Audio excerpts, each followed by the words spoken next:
Hi guys, hello to everyone. This is Max speaking from Onallen team, and in this video we are going to talk about the product monitoring tool. In particular, we will see when to use this tool and we will have a look at a specific use case. So let's start. The Onallen Product Monitoring tool finds its place in the phase when you have already the product on the market. We have already seen the Amazon seller journey, but let's recap it in order to see what we are talking about.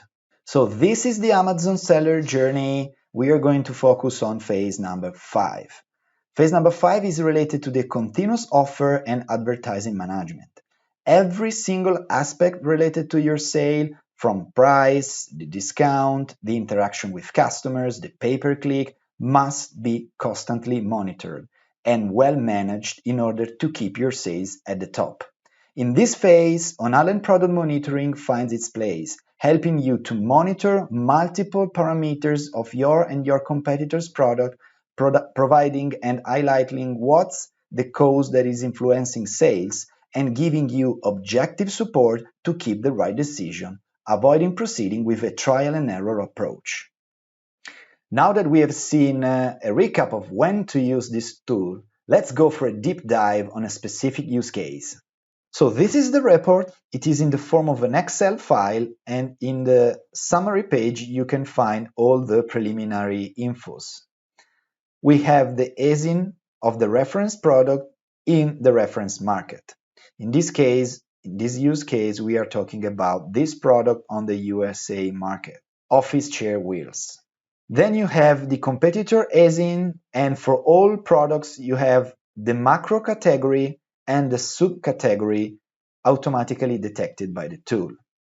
As you can see, there is space for an extra subcategory column because sometimes it happens that one single product is listed for more than one category.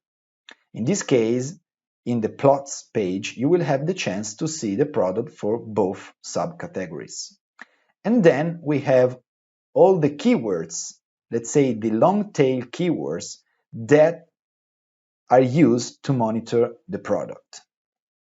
All those inputs are inputs that you have to select when you request for the report. Here we are in page plots 1. Let's first focus on this table that you can find in the upper right part of the page. Here is where you can select switching between on and off, and this selector will make appear, disappear, as you can see here.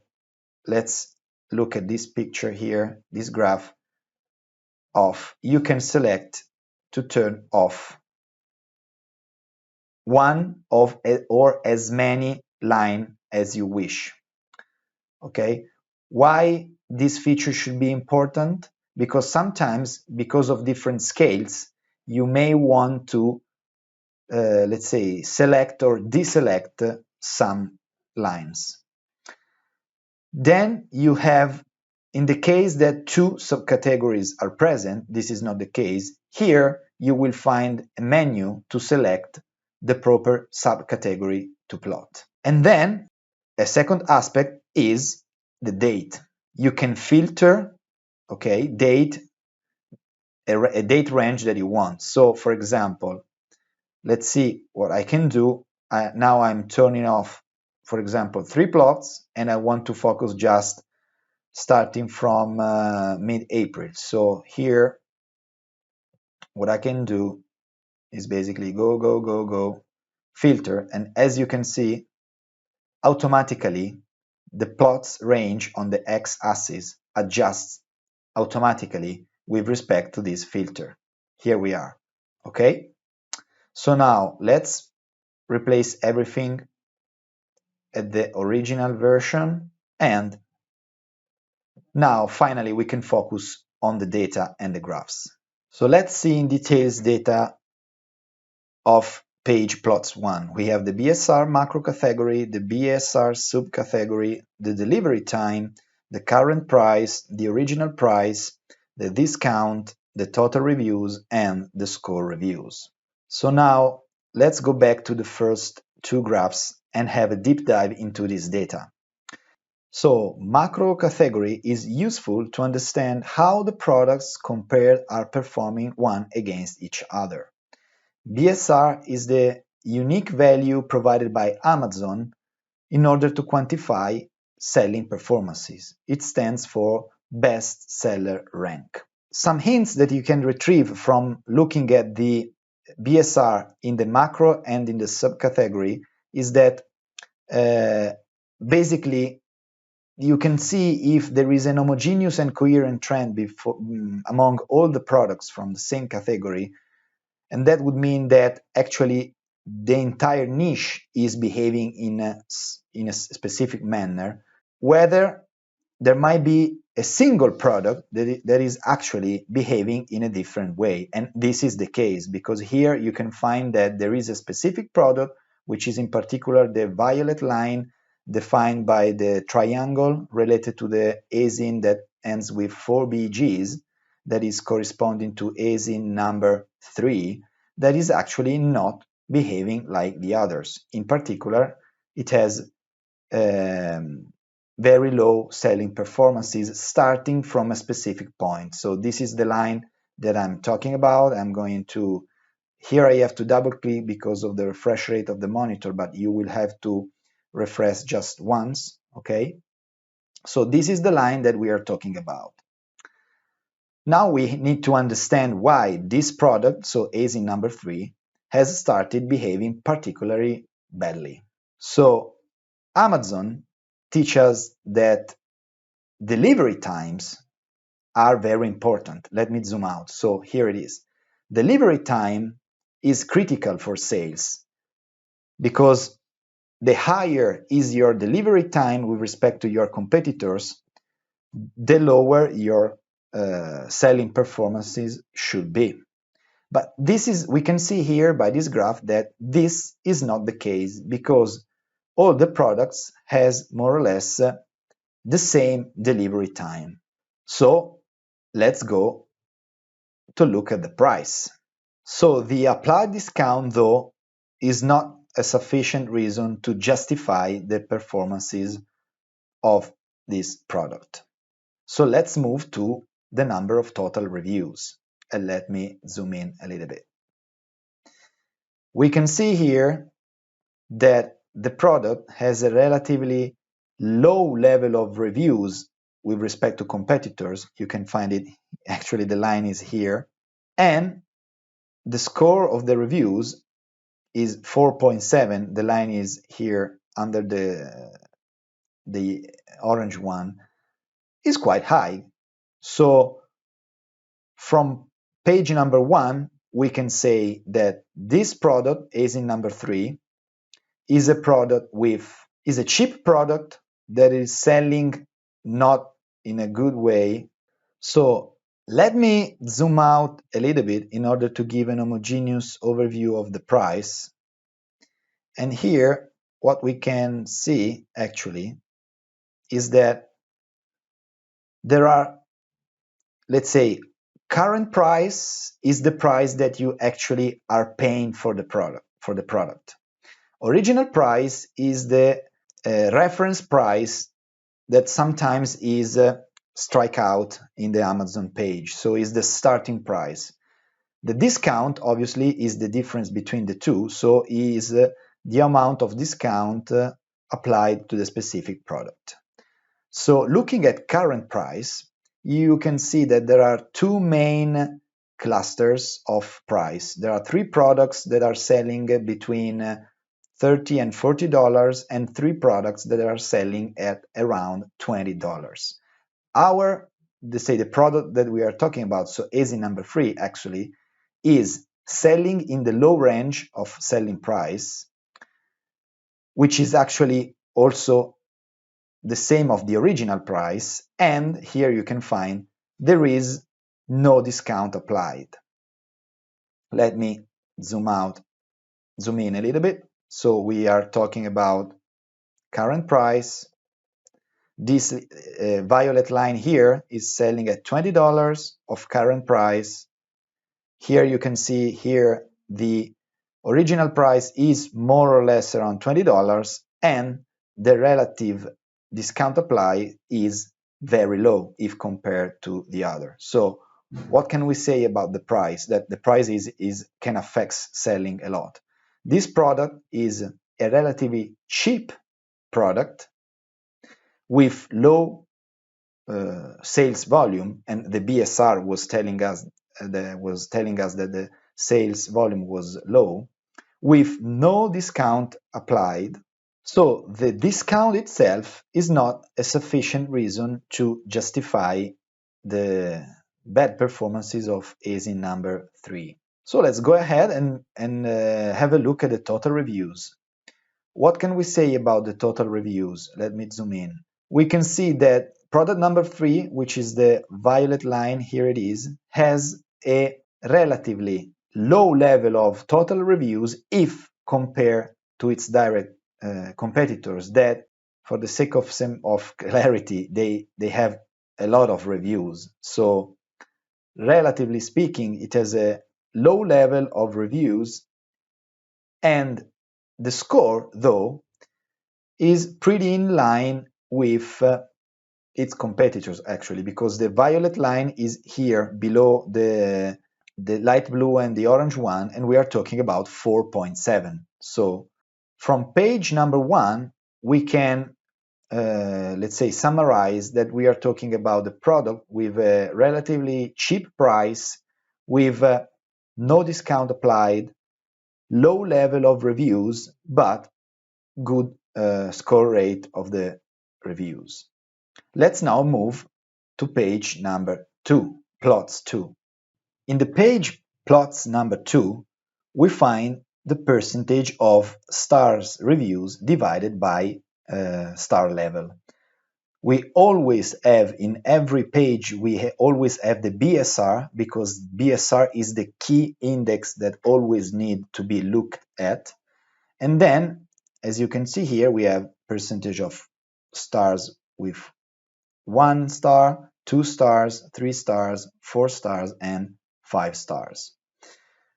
What we can see, looking at, let me zoom out. What we can see here, basically, is that in the last months, ASIN number 3 suffered from an increase. Here it is 2%, then goes 1, then 2, 1, and then 2, and it stays stable at 2. An increase of percentage of bad reviews. In particular, reviews with 1 star and 2-star reviews that, if compared to its direct competitors, are high. And this reason, for sure, is a reason that is affecting sales. So we can say that in the last months, there has been an increase of relatively bad reviews with 1 and 2 stars for this specific product with respect to its competitor. Now let's move to the most important page, which is page number 3, plots 3. Looking at page number 3, we have now 2 different columns where you can find the CERP, so the Search Engine Result page. Basically, it is the position of the product within the Amazon page when you select that specific keyword to look at. So, as it is clear by this graph, ASIN number 3, so the one we are talking about, basically has not a good organic ranking and is completely absent from the sponsored page. Let me zoom in order to better understand what I'm saying. So let's take as example this keyword, caster wheels for office chair. It means that when people are, let's say, searching for this long tail keyword in Amazon, this is the position of the products inside Amazon page. And as you can see here, this is 20. You can see that there is a product, so ASIN number 2, the one that stays for 4GE, that is always low. Here you can find the red dots always low. It means that these are the very first products that appear. ASIN number 3, here is 20, 20, look here. Here it stands below 20, here we can find 36, 36. So the ranking is not good. Also for these keywords, on average is below. Look here, office chair wheels. Here it's clear that ASIN number 3 is always at the bottom part of the page. It might be also in second page, for example. Look here. And if we, these are the organic. If we move to the right, we can see that for the sponsored keywords, ASIN number 3 is completely absent. Here we are not able to see the violet line because actually there's no violet line. For this keyword, this keyword, we cannot find it. Who is selling the most? ASIN number 1 and number 1 and number 2, which are basically the ASIN that from an organic point of view and from a sponsored point of view, let me zoom out, are the ones that are successful in being at the top rank of the listing page. So the main problem for ASIN number 3 is that people don't find it when they look for it in Amazon for that kind of product. And when they find, it is penalized by a little bit by having much less review than the competitors. So it's difficult to find, and even if people are able to find it, it has a relative low level of reviews. Another tip that we can derive from this page number 3 is that ASIN number 1 is selling, which is the one that is selling the most actually, is not the one that is spending the most in PPC. As you can see here, the red line. So even if it's not the one that is spending the most in PPC, is actually the one that is having the best BSR. Maybe this is due to the fact that it has twice the reviews of any direct competitors, and this might help this product to, let's say, being always a privileged product in terms of choice by the customers. So if ASIN number 3 wants to increase sales, it needs to increase reviews and invest in PPC properly. Now let's move to the following page, which is the ASIN page. Here you can find the ASIN sheet. Here is the log for the ASIN log for each monitoring we do. Why? Because sometimes Amazon change ASIN to products, and it is very important to trace it. In case you will see in this log a change highlighted in yellow. This is not the case, but we will have another example. Please take a look at it. From ASIN sheet forward, you will have several sheets with all the raw data logged in order to show you the plots. These data are available, they are at your disposal if you want to do your own analysis on top of the already, let's say, organized plots that we propose. So this is another example where we can have the chance to see the two changes that we have talked about in the previous example. Here we have products with different subcategories, and we have an ASIN changed. When the ASIN changes, you will find in the report, in the node column, you will find an alert, ASIN change, see ASIN sheet. So, as we have said before, for the subcategory change, it means that when you go to plots, here I'm in the page plots number 1, actually, here in the subcategory appears a drop-down menu where you can actually change the subcategory positioning. Okay, so let me turn off everything. So let's focus on the product that is changing the subcategory. So now here with I am removing everything. Okay, so here the red product, the ASIN number 1, obviously has always the same macro category, so the first graph here won't change, while this, by selecting this, you can see that in the second graph, which is the subcategory, you will see the plot change. The last point is the ASIN. As we have said before, if you go to the ASIN page, you can see highlighted in yellow the ASIN that has changed. So going back, you can see the moment in which the ASIN has changed. So here we are at the end of our deep dive use case. We have seen how to use Onallen Product Monitoring tool in order to understand the selling performances of a specific product and its competitors. We have seen how to look at all variables affecting sales, defining root causes, and finding out strategies to improve sales. Hope you enjoyed it, and we will see in the next video.